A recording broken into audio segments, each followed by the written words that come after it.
This video was made possible by The Great Courses Plus. Click the link in the description to get your free trial. This is Odin, also known as the Allfather. He will become the wisest and most powerful of the Norse gods, but not yet. For now, he hangs from Yggdrasil, the world tree that holds all 9 worlds together, with a spear lodged in his chest. He will hang there for 9 days and 9 nights on the border between life and death. All the while, he peers down into the magical waters of the well below, calling out for the godly knowledge of the runes. Satisfied with the sacrifice, they emerge, revealing to him their wisdom and bestowing him with great power. Odin had given himself to himself, or more specifically, he sacrificed his present self for his future self. It's no coincidence that he had to perform the greatest sacrifice for the greatest reward. This story is, at the least, a metaphor for self-sacrifice or self-discipline, and it's one that we've been telling for generations.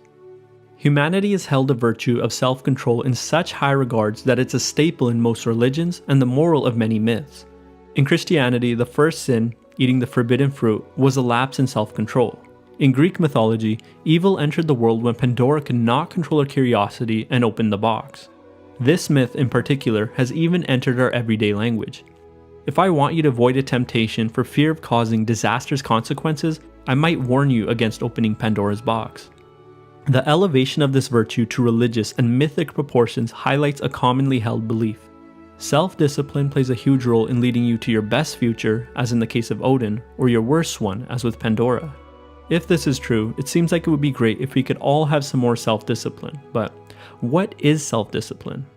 People often use the term to describe someone who makes good long-term decisions by overcoming short-term temptations. But when you ask them how they overcome these short-term temptations, they often invoke some sort of will or willpower. What will actually means isn't really obvious, but before we get to that, let's start at the beginning. The decision. At any point in time, you're making a decision on how to act. The difficulty arises when you have to make a decision between what's immediately gratifying versus what is not gratifying now, but will be in the future. In other words, the difficulty lies in delaying gratification. But what causes you to not act impulsively? The reason for any single decision you make is multivariate. Genes, hormones, evolution, social environment, physical environment, past experience, context of the situation, and a multitude of other factors all play a role. But the most immediate cause of any of your actions can be traced back to your brain activity. When discussing self-discipline, one of the best places to start is with the neurotransmitter dopamine. In his book Behave, Robert Sapolsky puts forth an example that clarifies at least one of the primary roles of dopamine in our brains. Let's say that I take a monkey and stick him in a cage. Now, I put a lever in there that, if he pushes it 10 times, rewards him with a raisin. Next, I turn on a light that comes on before the lever enters the cage. In other words, the light signals that the lever will be entering the cage, which in turn signals that the monkey will be able to get a raisin. As a result, the monkey learns to associate the cue, a light, with the reward, a raisin. Interestingly, the monkey will begin to release more dopamine in response to the light than he does when consuming his reward. Contrary to popular belief, dopamine is about anticipation more than it is about reward. Certain cues in our environment hint at a potential reward and dopamine starts to rise in anticipation. Dopamine is what gets us to take action with respect to a goal. So how does this relate to self-discipline? Let's say that you're deciding between an immediate reward and a delayed reward. When you think about the immediate reward, dopamine is sent to certain parts of the brain known as limbic targets.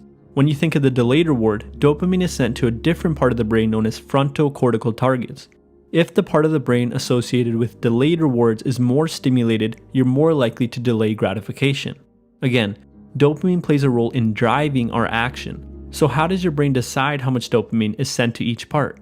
Again, this comes down to several complex factors such as past experiences, genes, hormones, social environment, physical environment, the context of the situation, and so on.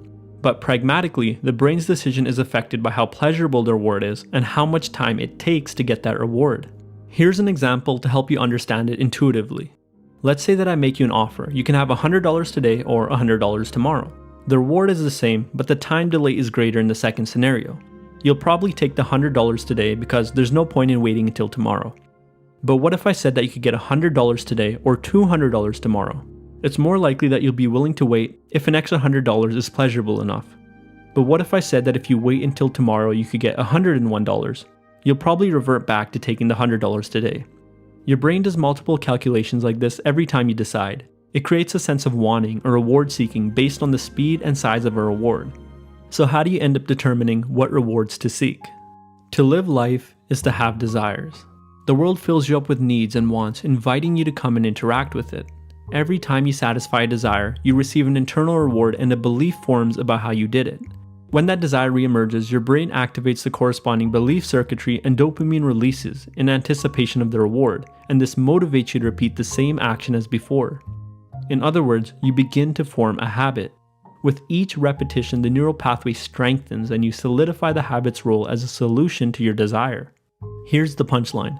Habits mediate the relationship between an individual's desires and their environment. To change the habit, the individual, the environment, or both have to change, and that's why self-discipline is so hard. We don't have very much control over the biology that determines our desires. According to Sapolsky, individuals with ADHD have abnormal dopamine responses when thinking about immediate rewards versus delayed ones. They're biased towards impulsive action. Individuals who experience a childhood adversity are more likely to have an underdeveloped frontal cortex, making delayed gratification more difficult. Eventually, we may be able to change an individual's biology using science, but the morality and long-term consequences of this are questionable. There is a part of our biology that is more malleable, the brain. An individual can be changed with education. As people learn more about the world, they can test out new beliefs and reinforce new behaviors. But this leads me to the heart of the issue. Self-discipline is much more of an environmental problem than it is an individual one. While an individual can change their beliefs and behaviors through education, the resources available for education are presented by the environment. Furthermore, the habits an individual builds to meet their desires are, in large part, a product of what's available in the environment. A study done by neuroscientist Carl Hart found that when meth addicts were given a choice between $5 and 50 milligrams of meth, the addicts took the $5 half of the time. When he increased the value of the cash reward to $20, they almost never took the drug. He found similar results with crack cocaine addicts. Hart suggests that addicts are actually rational decision makers and will choose not to take a drug when there are alternative reinforcers. It seems that drug habits are more likely to be formed when individuals are in an environment that offers no alternative or competing ways to meet their desires. Bruce Alexander found similar results when he conducted his now famous study, Rat Park. Prior to Alexander's study, it was commonly believed that addiction was caused primarily by drugs. When you take a drug, you get addicted. That's how the story went. But Alexander noticed that most drug-related studies occurring at the time placed rats in isolation. He wondered if this played a role in the rats deciding to take the drug. It turns out that it did. When rats were in isolation, it wouldn't be a surprise to see them consume a drug until they died. But when Alexander constructed a rat park, complete with friends, sexual partners, toys, and so on, rats were much less likely to take the drugs. Both of these studies present an interesting idea. Addiction is much less likely to occur when you have greater access to alternative ways to meet your own desires. In his Meditations, Marcus Aurelius said that we were born to work together like feet, hands and eyes, like the two rows of teeth, upper and lower. To obstruct each other is unnatural. To feel anger at someone, to turn your back on him, these are unnatural. People are a product of their environments a lot more than we like to think. By acknowledging this, we can have more compassion for one another, but more importantly, we can begin helping one another. By providing people with as many opportunities as possible for learning and alternative ways to meet their needs, we can eradicate the problem of self-discipline. One of my favorite places to learn is the Great Courses Plus. They're giving all of our viewers a free trial that gives you access to top-notch lectures and courses from some of the best professors in the world. They have a huge library of over 10,000 videos about nearly anything you can think of. Science, philosophy, cooking, and even photography. If you enjoyed this video, I think you'll enjoy the course called The Scientific Secrets for Self-Control by psychology professor C. Nathan DeWall. He offers several science-based tips for improving self-control, so I highly recommend taking advantage of the offer and checking it out if you're interested in that. You can get access to your free trial by going to thegreatcoursesplus.com/freedom or clicking the link at the top of the description to take you over there. As always, thanks for watching, and I'll see you soon.